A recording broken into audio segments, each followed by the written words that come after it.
Hello there. One of the things that you know about me is I'm very interested in plants and very keen on them in every single aspect, and feel massive appreciation to all of the plants, because without them we wouldn't even exist. It's amazing how they just give of their bodies and we turn them into food and we eat, and that gives us life, sustains us. And I love the connection between the plants and the animals. The way it works out that what animals do is they breathe out naturally carbon dioxide as their wastes, which is the main food that the plants use. They use the carbon dioxide in the water, and it's catalyzed by the light, and that produces sugars, which then produces more plant material, and as a byproduct they produce oxygen, which is what we breathe. I love the way the plants and animals are so intimately connected and linked into each other. And another of my themes is gratitude and appreciation, and so this leads me to want to talk in detail about the wheat plant. And it might seem like a strange choice, but it tells you a lot, this story, and it links into many other aspects of life. So let's go on this journey to the spirit of the wheat. If you go into the mysteries and the histories of ancient civilizations, and you look at the mythology especially, you'll find something quite fascinating. And the mythology of virtually all civilizations in the world pretty much says the same story, which is that beings came from some other realm, quite often in some kind of vehicle or craft, and when they arrived they found the humans living on the planet, and they gave them seeds. And depending which part of the world it is, depends on what seed it was given. So in Central and South America it was definitely the maize grain that was given. In Japan and China it was the rice grain that was given.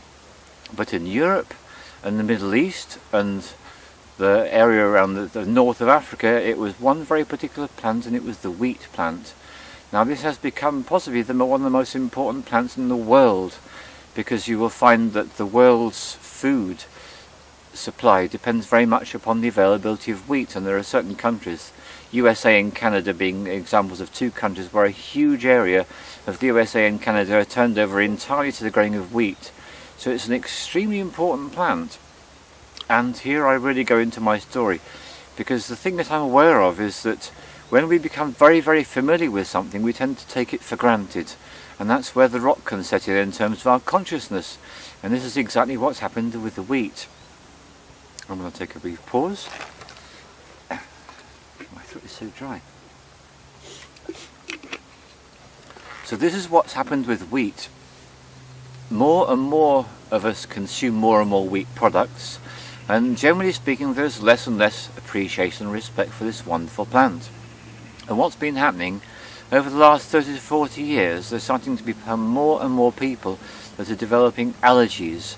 And yes, there are two things that we are most likely to develop allergies to, and one of them is dairy and the other is wheat. In fact, I think you will find that wheat is probably the #1 substance that people become allergic to. So let's look at this story in detail. Why would people become allergic to wheat? Now it's reached a stage that so much of an ordinary person's diet is actually based around it. If you think of, first of all, this bread, which is regarded to be the staff of life in many countries, and then there are the cakes, the pastries, the biscuits. You start to add all those things up and you realise that wheat is responsible for a really substantial amount of the food that people eat. And what's been happening is more and more people are becoming allergic to wheat. So let me add the missing piece to the puzzle. The missing piece is as follows. Yes, I'm afraid it's the usual story. Human greed, human interference and human meddling in things they shouldn't be doing is actually what's caused the problem, because what's been happening, particularly over the last 40 to 50 years, is that first of all people have been developing strains of wheat which have been grown not to produce the best quality grain, but actually to produce the most profit for the agricultural industry. So in other words, it changed from being farming as a labour of love to agribusiness, and that's what's happened. So that was the first thing that happened. Then we had genetic modification as well. And the United States of America, there are so many foods that you eat out there which actually are genetically modified. And there are many laws in place in Europe and other countries to protect their citizens against GMOs, but in America it's a horror story waiting to unfold. Well, it's not waiting, it's actually unfolding. So here's the situation. This plant, which gives so much and so generously, has actually been exploited with the basis of greed, in terms of turning agriculture into agribusiness and making as much profit as possible. And at the same time, by apparent sheer coincidence that we've been manipulating and interfering with and changing and subverting this wonderful plant. And one of the things we've done to it is wheat plants, when you used to see a wheat field in the summer, it was a really spectacular sight because the wheat stalks are about 6 foot tall and the wheat grains would blow beautifully in the breeze. It's a very evocative and beautiful sight. Now if you look at the modern wheat field in the summer, just take a look, then you can see the grains are actually on very short stalks, which is all about maximising profit. And in fact there's a problem for thatchers. Thatching is a way that you can make a house with wheat straw as a roof instead of slate or tiles, and guess what, they have to grow the ancient varieties of wheat in order to be able to do that, because otherwise the stalks are too short, or they have to use reed as their other alternative for thatching. Right, so let's get back on it. So here's the situation. More and more people are becoming allergic to wheat and suffering from a number of problems like celiac disease and other gut diseases, irritable bowel syndrome. There's lots and lots of diseases people are getting to do with the gut, which is to do with the fact that the wheat that they're eating is not the wonderful food it used to be. Now, I had something happen to me this year, which is, it took me almost 18 months to realise, but I picked up a tropical parasitic infection when I was in a tropical country, and I took the treatment for it and removed the parasites, and that was all done within a week. And then what happened is I discovered that the foods I used to love, and I have been a great lover of bread throughout my life, suddenly I couldn't eat it anymore, so I can't actually eat bread, and I haven't eaten bread or any of these wheat products for more than 6 months now. So because my small intestine literally had been ravaged by parasites and is still in the healing process, even though the parasites have been got rid of, what I discovered is that if I ate wheat products, it just blocked up the gut and gave me a lot of problems. So I have to be very, very careful to avoid such things. So here's the thing. Everything I'm saying so far, I'm taking it to a certain point where we see wheat having been once and still is the staff of life, having been subverted by the profit motive and actually creating a problem in people's digestion. So it's the main problem shows itself that people actually become congested in the gut doesn't digest properly, and people can suffer from lots of digestive problems as a result of that, as well as allergies as well. But one of the main issues people are having these days is obesity. And obesity, people tend to think, oh, well, I'm eating too much potatoes, I'm eating too much fat and all this kind of thing. And funny enough, most of the time one of the main culprits in terms of putting on excessive weight is through the amount of wheat and sugar that the people are eating, especially if they're combined together in cakes, pastries and biscuits. And yeah, I mean, it's pretty much become the staple British food to eat such things, and yet it is causing so many problems. And so this is the thing, because the wheat has actually become less and less suitable for our digestion, and therefore it's going to be more and more likely to block up in the gut. This does actually affect the whole digestive process, and it results in people putting on more weight than ever before. So one of the simplest things you can do if you're really serious about losing weight is to actually cut out the grains in general, and the wheat in particular in that form. And there is a whole tranche of the raw food movement and other movements too, which basically have got a downer on the grains, and I find it really interesting and fascinating, because the mythological and historical accounts you get from all the civilizations is that basically beings, whether you call them gods or extraterrestrials is your choice, but they came somehow to this planet and they gave the human beings the gift of these plants, and so there was something very special about them. Let me go into more detail. The thing that was so special about the grains that were the gifts from the gods or the ETs to human beings is you can basically grow them much quicker, and you get a better yield than if you're growing a lot of other crops, and they contain more carbohydrates, which gives you more energy, and so you can keep going longer. And in the old days, when survival really was a matter of how much food could I get into my system, this could be crucial. So the tribes that were actually in the situation they could grow their own grains and harvest them and consume them were far better off than a lot of other societies where they didn't have that, because they could literally, they had more stamina, they could keep going for longer. So isn't it ironic and funny and a little bit sick that what was like gift from the gods has become so disparaged in certain alternative sections of society? That in itself fascinates me. Having said that, everything that I've said with regard to these grains being literally the gifts from deities, giving human beings that grew them and consumed them an extra advantage, here's a paradox. if you look at our dentition, if you look at our teeth, and you compare the state of people's teeth, and you particularly compare it with the wheat grain, one of the first things you're going to come up against is the fact that actually it's rather difficult for us to digest these grains. Now, it's not impossible. In fact, the Romans are very interesting as a civilization in many ways, but one of the things that they did is used to make a dish, and it was called frumenti, and it was made from grain together with either currants or raisins. And this is the staple diet given to troops. So first of all, for those that say human beings weren't designed or can't actually digest grains, patently not true. The Roman Empire is a proof that it worked. However, I still want to give them their credit where it's due, because especially the modern human being would find it very hard to digest the wheat grain as it stands.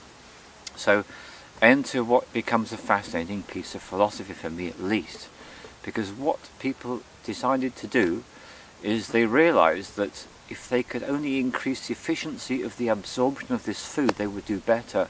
And so the simplest piece of technology is 2 rocks. A nice big one like the one I'm sitting on, and the smaller one I can hold in my hand or better still roll. And what you do is you put the grains on the rock, and you would roll the stone, or you would smash the stone onto the rock, and you would smash open the grains. Literally just smash the grains and open them up. Now that's how you create flour. But here's a really strange thing from my point of view. I'm very interested by a man called René Descartes, who is one of the Western philosophers, and I forget the exact year, but Dan will probably put it up on the screen so you know when he was doing his thing. He was the founder of Cartesian dualism, and some people would say that Cartesian dualism is actually brought about more destruction in the environment of the planet than any other philosophical idea in the history of human race. Now that's really quite a big statement to make, but this is why. René Descartes was a guy who said, I distinguish between subject and object. I distinguish between myself and everything outside myself. In other words, he created the concept of separation. Before René Descartes, and still in many other civilizations, particularly in India and China, there is no separation. In the West we have a separation between love and sex. In China they will laugh at you at the idea of a separation between love and sex, because no such thing is possible in their philosophy. But in Western philosophy, this is what happened. So René Descartes created distinction and differentiation, and subject and object, and me and other. And this ties in with the milling of the grain. So this is the idea that when the grain was eaten whole, and interestingly enough in countries like China and Japan, where they have no concept of dualism, it is not part of their nature, they eat the grains whole. Whole rice, that's their principal diet, and also whole millet in northern parts of China, because it's too cold to go rice in northern China, so they go millet instead. But basically, these are entire civilizations in the East which are based upon the whole grain. In the West, because of the toughness of the wheat, we needed to mill our grains to get more value out of the digestive value of that plant, and out of that spawned Cartesian dualism. So to me there's no coincidence there. So it's a fascinating thing from my point of view, that where we created a separation with the grain, in the, literally separating the different parts, so we took away the husk, and the nobility were the first ones to do this. They started to prize what they call white flour. They'd even take away the valuable wheat germ, which contains B vitamins. It's really good and rich and wonderful stuff, but they'd take that out deliberately, and they'd be eating any of the white flour, and this is what the nobility lived on. And the masses of people were still eating the whole wheat bread with the wheat germ in it, and only in the last 100-150 years has it become such a popular thing that now we have the situation that most people only eat white bread. And I just laugh every time I think about that, because it's so funny that the poor and the average people have taken on the causes of the rich people, which is actually to impoverish themselves by actually throwing away the best part of the wheat grain. You see what a story wheat's becoming. Fascinating, isn't it? So my argument I want to take you towards is this, which is, when you take a plant and you start to create division, that actually affects consciousness, which is fascinating in its own right. And societies where they've kept a wholeness in terms of their food, they keep a wholeness in terms of their philosophy. But the piece I really want to bring us to is about the wheatgrass shot. And I want to make a huge thank you to Jamie over in Blackpool, because he came to one of my retreats, and when I went to visit him he shared with me one of his great pleasures in life. Now what this guy does, miraculously interesting, he grows his own wheat grain, and he turns it into one of the most powerful medicines on the planet, which is called wheatgrass. And interestingly enough, they take on an appropriate little aspect of the alcohol culture, because we talk about wheatgrass shots, and that's because what you do is you have a very small quantity of wheatgrass, and it is so incredibly powerful and potent for the body, restoring health and vitality and even sexual potency and vigour. So it's one of these wonder foods. So isn't it fascinating that a plant that over a period of time that has become subverted by greed and is causing people digestive problems, and is showing us the whole problem of what happens when profit becomes more important than the other criteria, and even more important than health or people or the environment, and yet hidden away is this little gem. So what I'm going to do is later on in this film I'm going to show you exactly how you can grow your own wheat grain, and you can go from start to finish in 7 days. So in 7 days after you started, you can actually be taking your own wheat plants and juicing them and making yourself a drink of really great vigour and vitality. And it's a daily practice, and I'm starting to see it as a meditative practice, because it means on a daily basis I need to be mindful. Right, the wheat grains which have been soaked need to move to the next stage of the process. Now you need to go in the trays, now they need to be checked. Now I need to take the lid off the trays. And so becoming very involved with this plant and really developing such an appreciation of its qualities, and to think that this plant is so resourceful and intelligent that within 7 days I can actually have something which I can then take with great gratitude into my body, and it produces so many healing benefits. And a little bit later on in the film I'm going to list those so you can see just how amazing this stuff is. So we're going to go back into that. Now I just want to bring another thing into the picture, which is I did speak about the fact that the old varieties were much better and didn't have the problems that are causing the algae. So there's something else you can do as well, which is get hold of the ancient wheat, and it's called spelt. There's another variety called kammet. So both spelt and kammet are really ancient varieties of wheat, and they don't have the difficult effects on the body. They don't have the allergic response that the modern wheat creates. So here you have some images of some spelt and kammet which you can buy as flour, and with this flour you can make yourself a very simple, very tasty snack which you can use in all sorts of ways.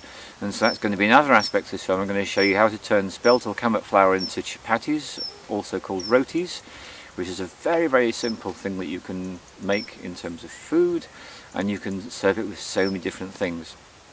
So the wheatgrass shots, so here you are. This whole story with the wheat grain takes us further and further away from health, and yet finally it comes as full circle if we are willing to invest in a little bit of time. And it's a daily practice, and I'm starting to see it as a meditative practice, because it means on a daily basis I need to be mindful. Right, the wheat grains which have been soaked need to move to the next stage of the process. Now you need to go in the trays, now they need to be checked. Now I need to take the lid off the trays.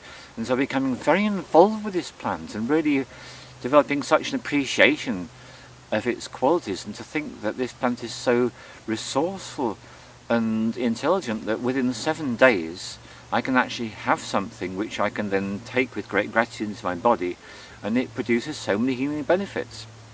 And a little bit later on in the film I'm going to list those so you can see just how amazing this stuff is. So this is how we farm wheatgrass. First of all, you want to get hold of your wheat seed. This is organic from Dove's farm. Very good price, just over £20 for 25 kilos. That's the seed itself.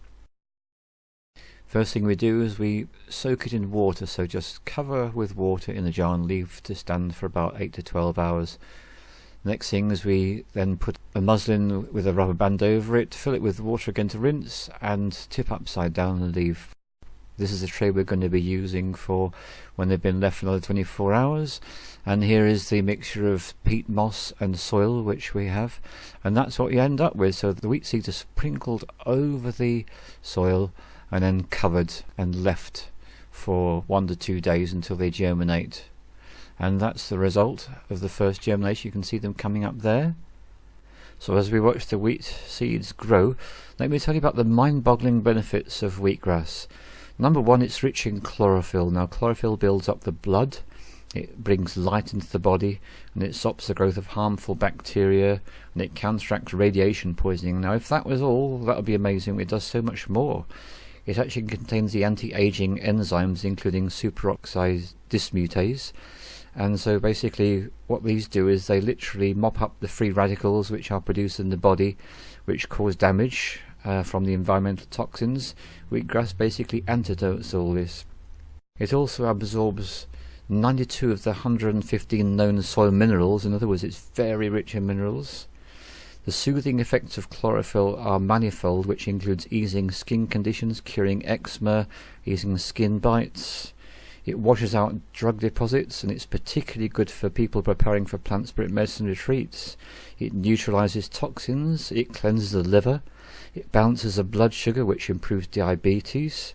It heals sores, it deodorizes, heals wounds, helps to heal skin grafts, heals ear infections, removes parasites from the vagina, heals ulcers and helps with varicose veins. It improves the heart, the blood system, the digestion, uterine and lung functions.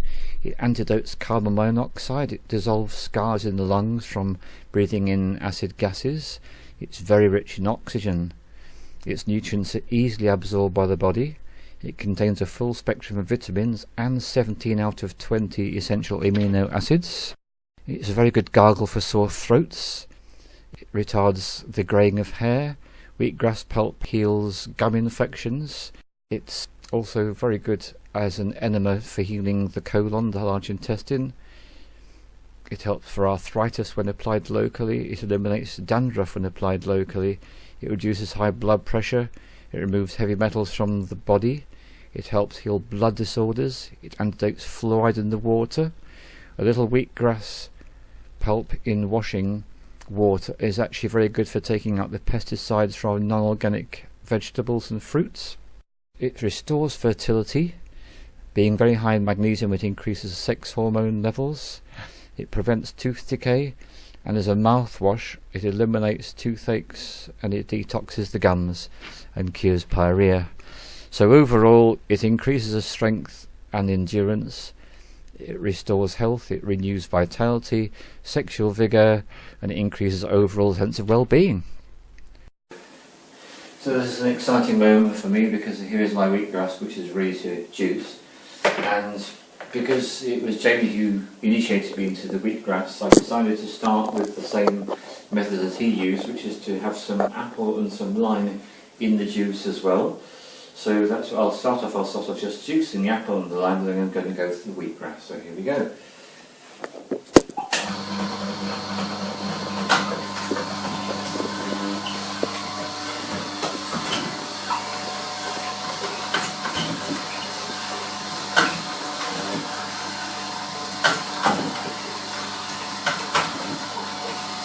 So that's one apple.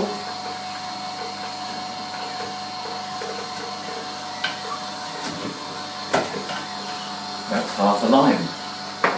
So now for the great moment. So, bearing in mind I've never done this before.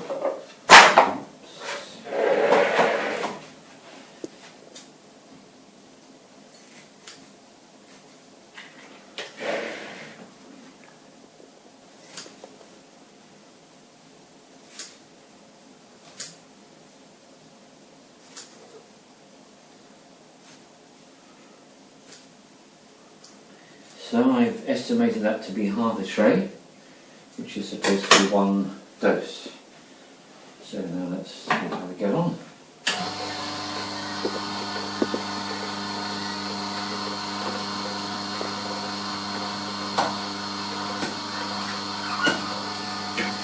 What's really interesting is the wheatgrass seems to feed itself into the juicer.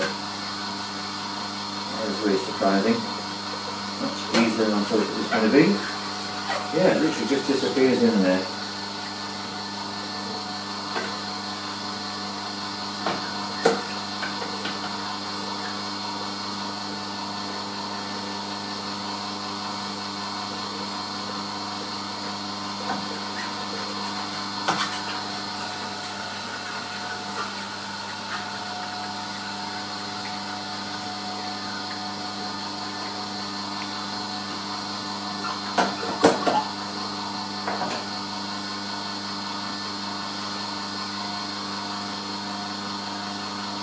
Then the idea is just to leave it for up to half a minute to let the last of the juice come out.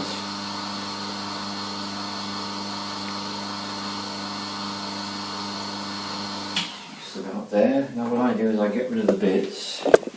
And so to save wasting any, what I do is I split that one out so I don't lose a single drop.